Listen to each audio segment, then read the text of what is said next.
안녕하세요. 오늘은 근대 문물의 수용과 사회문화의 변화 두 번째 시간입니다. 교과서는 146페이지입니다. 교과서 146페이지 근대 문물의 수용과 사회문화의 변화 두 번째 시간입니다. 자, 개항 이후에 근대 교육과 언론 활동을 통해서 양반 중심의 사회 질서를 부정하는 평등 의식이 확대되었다. 즉 신분제 질서가 이제 와해되고 붕괴되려고 한다. 이렇게 이해하시면 됩니다. 근대적 민권 의식도 싹트기 시작했다. 자, 개화파는 나라의 문을 열자라고 주장하는 사람들입니다. 양반과 상민의 차별을 비판했다. 그 말은 평등을 주장했죠.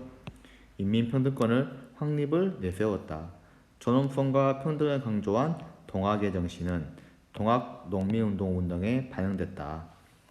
그래서 이런 요구들은 갑오개혁 때 신분제 폐지로 이어졌다. 갑오개혁 때 신분제 폐지를 이뤄냈는데 현실적으로는 이게 잘 되진 않았죠. 제도적으로는 신분제가 폐지가 됐지만 시골이나 이런 데에서는 아직까지 양반 계급 사회가 존재하고 있었다고 봅니다.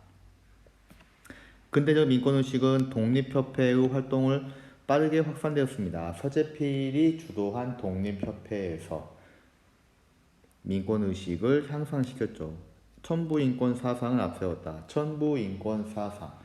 천부인권. 인권은 천부, 하늘로부터 부여받았다. 다시 말하면 내가 갖고 있는 사람답게 살 수 있는 권리는 인간이 준 게 아니라 하늘이 준 것이다. 그래서 그 권리를 인간이 뺏어갈 수가 없다. 침해할 수가 없다. 이게 천부인권 사상입니다. 그래서 신체의 자유, 재산권 보장, 양성평등을 주장했다.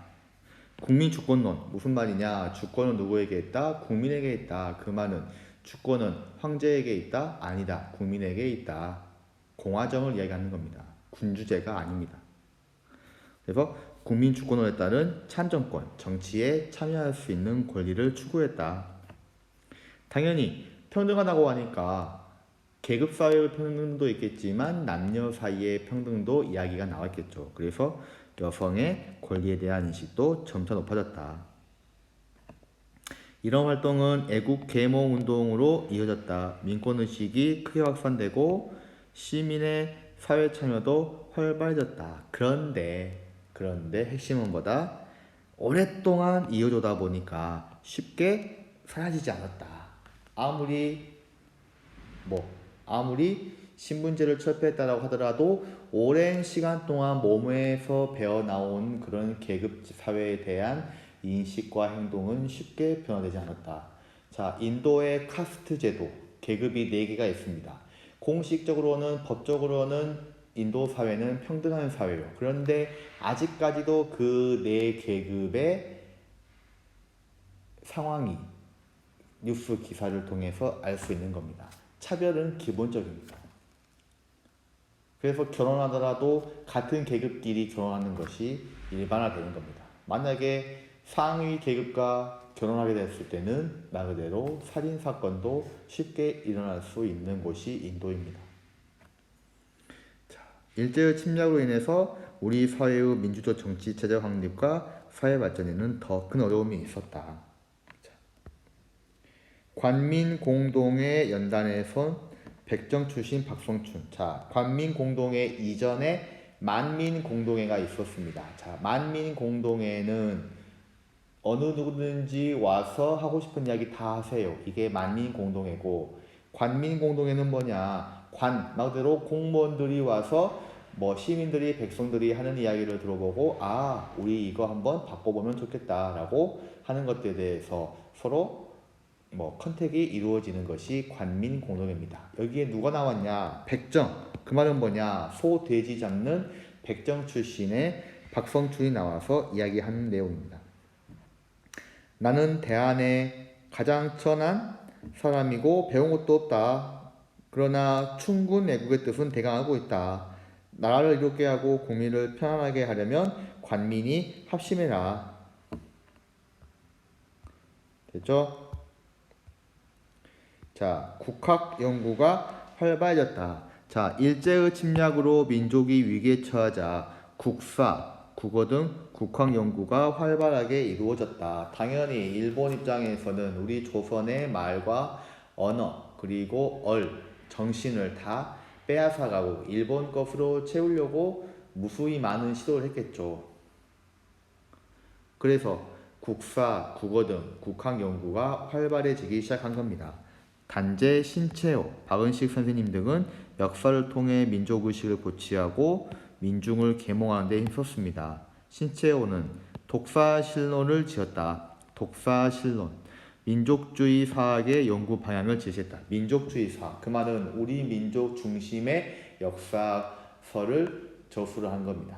우리 민족 중심으로. 을지문덕전, 이순신전, 이 말은 뭐냐? 위인전 등을 통해서 우리 민족이 이렇게 위대한 민족이다라고 하는 것을 알리기 위한 겁니다. 그래서 또 베트남 만국사 이태리, 건국 3건전 등의 외국의 흥망설을 다룬 역사책도 번역했다. 갑오개혁 이후에 한글과 한문을 함께 사용하는 경우가 많아졌다.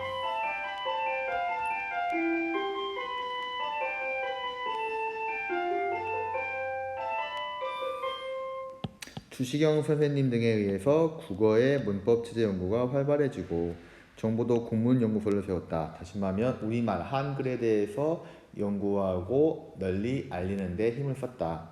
이렇게 이해하시면 됩니다. 서양 문화에 대한 인식이 바뀌고 서양인들과 접촉이 잦아지면서 생활 모습도 변하기 시작했다. 처음에는 두려움의 대상이었는데 이제 자주 접하다 보니까 친근해지고 배울 수 있는 점들은 많이 배우고 가까워졌다. 이렇게 이해하시면 됩니다. 양복이 보급되고 양반과 평민을 구별하던 옷차림도 점차 없어졌다. 서양식 연회가 열리면서 파티가 열리면서 커피와 케이크 같은 기호식품이 유행했다. 명동 성당, 아직도 서울에 있죠. 정동교회 같은 서양식 건축물도 세워지고 2층 집이 들어섰다. 옛날에는 대부분 다 초가집, 기와집이었는데 이제는 2층 집, 다시 말하면 층이 있는 양옥이 생기기 시작한 겁니다.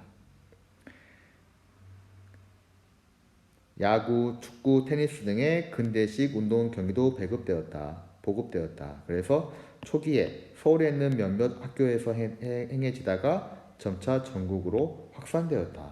다시 말하면 새로운 문물, 새로운 문명에서 살아가고 있었다. 자, 오늘날 우리가 스마트폰을 통해서 정말 생각하지도 못했던 상상만으로도 이렇게 정말 꿈에 그리고 있었던 최첨단 시대를 살고 있죠. 당시에 조선 후기, 그 말기 이때 사람들도 우리와 비슷한 문화적 충격을 받았을 거라고 생각합니다. 자, 오늘 수업은 여기까지 하겠습니다.